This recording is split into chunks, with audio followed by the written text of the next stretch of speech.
नया साल। यूं तो पूरे विश्व में नया साल अलग अलग दिन मनाया जाता है और भारत के अलग अलग क्षेत्रों में भी नए साल की शुरुआत अलग अलग समय होती है, लेकिन अंग्रेजी कैलेंडर के अनुसार 1 जनवरी से नए साल की शुरुआत मानी जाती है। हालांकि हिंदू पंचांग के मुताबिक हिंदू नव वर्ष का आगाज गुड़ी पड़वा से होता है, लेकिन 1 जनवरी को नया साल मनाना पूरे विश्व में एकता कायम करने में भी महत्वपूर्ण योगदान देता है, क्योंकि इसे सभी मिलकर मनाते हैं। लोग न्यू ईयर पार्टी करते हैं, खुशियाँ मनाते हैं, लेकिन अजीब बात है ना कि खुशियाँ मनाते वक्त हमारे मन में जरा सा भी अफसोस नहीं होता कि हमारी जिंदगी का 1 साल कम हो गया। आप सब जानते हैं कि जिंदगी कितनी अनमोल है। दोस्तों, जिंदगी की गाड़ी बड़ी तेज दौड़ती है। हम 1 घंटे में 900, 1 दिन में 21,600 और 1 साल में 78,84,000 श्वास लेते हैं, जिसकी जब श्वास पूरे हो जाते हैं इंसान फिर यहाँ एक पल नहीं रह सकता, तुरंत मृत्यु को प्राप्त हो जाता है। तो दर्शकों, ऐसे में कैसे हम यहाँ खुशियाँ मना सकते हैं, आप स्वयं विचार करें। क्या ये स्थान खुशी मनाने लायक है? बीता वर्ष इतने उदाहरण देकर गया है कि समय, श्वास,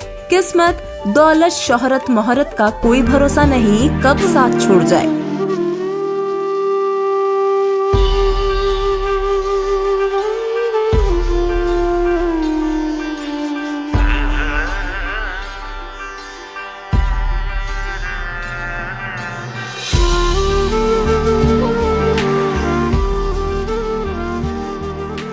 दोस्तों, नए साल की खुशी मनाते मनाते शायद आप भूल गए हैं कि पिछले वर्ष हमने क्या क्या खो दिया है। आज तक के मशहूर एंकर रोहित सरदाना, बॉलीवुड में दिलीप कुमार, सिद्धार्थ शुक्ला, पुनीत राजकुमार, राजीव कपूर और हेलीकॉप्टर क्रैश होने पर हमने भारत के सबसे पहले CDS बिपिन रावत जी जैसे बहुत से सेलिब्रिटी थे जो अब 2022 में हमारे साथ नहीं होंगे। इसके अलावा कोरोना महामारी ने जो कहर पूरे विश्व के लोगों पर ढाया है वो किसी से भी नहीं छिपा है। यदि बात करें केवल साल 2021 की ही, तो जनवरी से लेकर दिसंबर तक के आंकड़ों के हिसाब से विश्व में कुल मिलाकर 34,61,044 लोगों की मौत का कारण केवल कोरोना महामारी ही रही, जिनमें से लगभग 4 लाख लोग तो केवल भारत से ही थे। दोस्तों, हमें पता है कि आज आपकी, हमारी, हम सब की मेंटालिटी सिर्फ यहीं तक सीमित रह गई है कि पॉजिटिव सोचो, जो हुआ सो हुआ, जिनको जाना था वो चले गए, हमारी तो अभी पूरी लाइफ बाकी है। तो खुश रहो, मौज मस्ती करो और सिर्फ पॉजिटिव सोच रखो।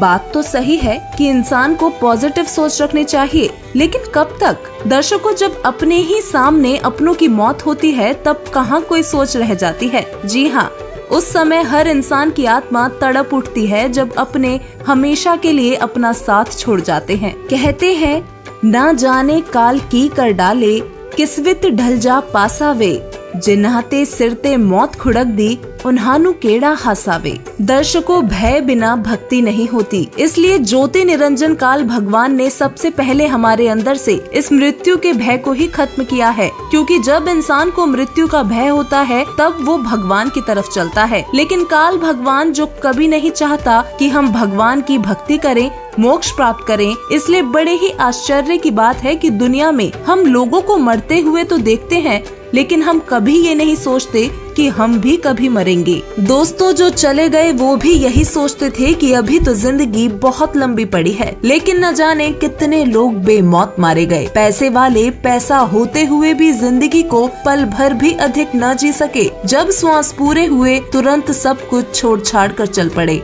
सांसारिक चकाचौंध में हम लोग इतने उलझ चुके हैं कि मानव जीवन के असली उद्देश्य को ही भूल गए हैं। भगवान को भुलाकर अज्ञानवश हम वो सारी ऐसी चीजें जोड़ कर रख रहे हैं जो यहीं रह जाएंगी। दोस्तों, धन, दौलत, बंगला, गाड़ी सब चाहते हैं, लेकिन भक्ति कोई नहीं करता। दान, पुण्य और आध्यात्मिक ज्ञान के बारे में तो हम लोग सोचते भी नहीं हैं। ये साथ ले जाने वाली चीजें तो हमने इकट्ठा करनी शुरू भी नहीं की हैं। अभी भी वक्त है, श्वासों को व्यर्थ में ना गवाकर इस नए साल के अवसर पर इस कमी को भी पूरा करें। मानव जीवन के मूल उद्देश्य को समझ जीवन में भक्ति मार्ग पर भी आगे बढ़े। सोचना है तो ये सोचें कि पीछे के वर्षों में हमने सदग्रंथ अनुसार कितने दान पुण्य किए, कितनी परमात्मा की स्तुति की, भक्ति की। दर्शकों, सांसारिक कार्य को इतना महत्व न दें कि अंत में हमें भगवान के पास खाली हाथ जाना पड़े। वर्तमान में भारत के लोग भी नास्तिक होते जा रहे हैं। भक्ति में से आस्था कम होती जा रही है। एक जीव दूसरे जीव का दुश्मन बनता जा रहा है। लोगों में इंसानियत खत्म होती जा रही है, जिस कारण कुदरत भी अपना रंग दिखा रही है। ऐसे में जो लोग भक्ति कर रहे हैं वो भी दुखी हैं। अब आप भी सोच रहे होंगे कि भक्ति क्यों करें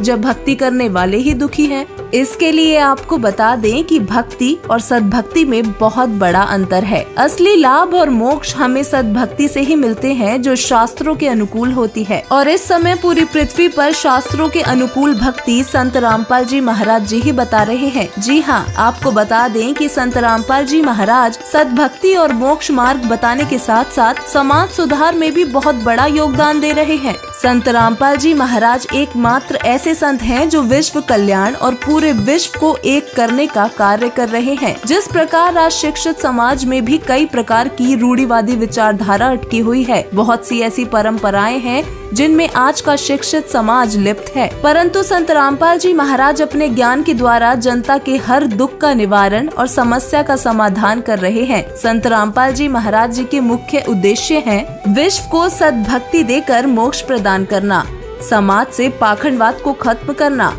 युवाओं में नैतिक और आध्यात्मिक जागृति लाना, समाज से जाति पाति के भेद को मिटाना, समाज से हर प्रकार के नशे को दूर करना, दहेज रूपी कुरीति को जड़ से समाप्त करना, सामाजिक बुराइयों को समाप्त करके स्वच्छ समाज तैयार करना व भ्रष्टाचार जड़ से नष्ट करना। दर्शकों, अगर आप सचमुच नए साल की खुशी जाहिर कर इसे मनाना चाहते हैं, नए साल को नई शुरुआत करना चाहते हैं, तो ऐसे न्यूज की पूरी टीम आपसे गुजारिश करती है कि परमेश्वर स्वरूप संत रामपाल जी महाराज जी द्वारा विश्व को सुधारने और धरती को स्वर्ग बनाने की इस मुहिम में अपना सहयोग करें और प्रण लें कि नए साल से आप कभी कोई बुराई नहीं करेंगे और संत रामपाल जी महाराज जी द्वारा बताए जाने वाले तत्व ज्ञान को सुनकर, समझकर, उनसे नाम दीक्षा लेकर अपना कल्याण करवाओगे। समझा है तो सिर धर पाँव, बहुर नहीं रे ऐसा दाव। देरी ना करते हुए अभी ऑर्डर करें पुस्तक ज्ञान गंगा व जीने की राह,